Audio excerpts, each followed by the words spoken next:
Shalom and good day all, this is Tehillim29 back again for another indie comic review for Rainbow Press and Comics, and as you can see here I am of course returning back to Rogue Sun issue 3, and I must admit I have really enjoyed the first two issues, and it is definitely worth to pick up. So jumping into first things first, does this cover in any way, shape or form connect to something that's happening inside of the story? Guess what? It does. Alright, to which I give the cover a rating of 8 out of 10. I'll now show some of the internal art, as well as showing some of the things that are happening inside with the story. And we'll have a look around some of the art around the beginning, middle, and of course the end, and then we'll move on to the story rating. So as things begin in this story, and this is some of the art around the beginning of the story, Dylan and his basically stepsister or sister end up going to a jewellery store, but this is no ordinary jewellery store. And of course there's a little bit of talk about the sunstone, of it going into his hands, and of course we meet the owner of the store, and there's also like a bit of talk in regards to what has been happening in regards to the story. So a very interesting beginning. I'll now jump towards the middle. So as we jump towards the middle of the story, of course, Dylan, the rogue son,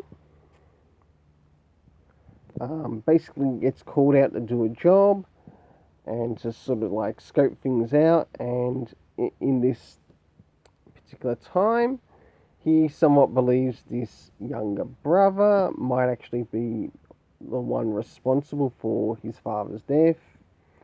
And as it goes to show what he's doing, you can certainly see that he's grieving after the death of his father.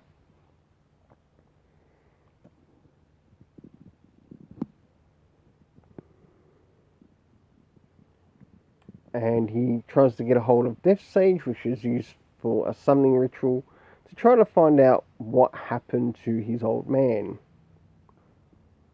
and who in turn is actually responsible. And this causes a bit of a conflict between who Dylan, the rogue son, is going up against with the person, and it sort of screws things up a little bit with what's happening with little brother. And that investigation soon starts to fall to the side, or not fall to the side, but maybe he is actually innocent in this case, but the person responsible is still out there. I'll now jump towards the end. As we move towards the end of the story, Dylan, who's the rogue son, ends up returning home, and we soon return back to this jewellery store with the character who runs that. Her name is Bessie, I believe. No, Dottie. And she notices something has gone missing, and the only person that comes to mind is Ori. Now this is somewhat a part of the epilogue towards the end. And as we can see here, this actually looks to be inside the jewellery store prison. And we see something or someone turn up in there. Is it the rogue son, or is it someone else? I really must say I definitely enjoyed the internal art this time around, to which I gave it an 8 out of 10. But let's see how things go story-wise and story rating.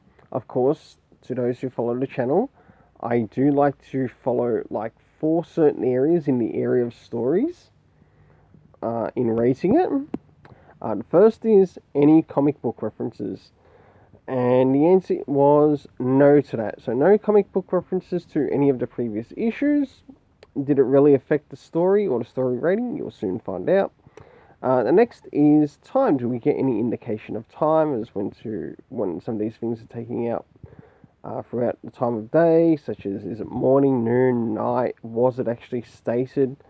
Even though you do get to see it in the art, it wasn't clearly stated by the creator or the comic writer. So, did that affect the story? Moving to the next thing, we had the location, to which was a jewelry store, to which we also learn is also a prison in this particular issue. Of course, we did end up going to, I think it's Servitor, something like that. Sorry, I've got bad writing on this in that I have trouble reading. That's why I like to type things. It's a little bit more easy. And of course, the home residence of where the character of the Rogue Son lives. Moving into the cast of characters, we had Ori, we had Dottie, we had Dylan Siegel, who is also the Rogue Son.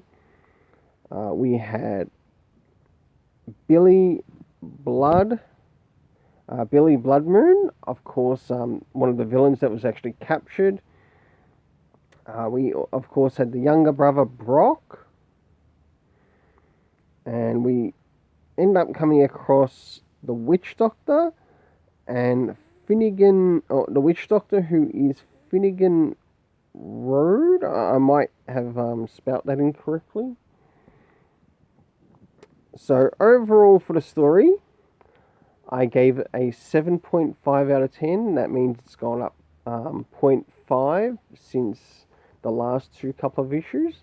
Well, until then, let's keep it colourful and have yourself an awesome day. And please don't forget to hit the like, share and subscribe. Should you really enjoy the content. And have yourself an awesome day.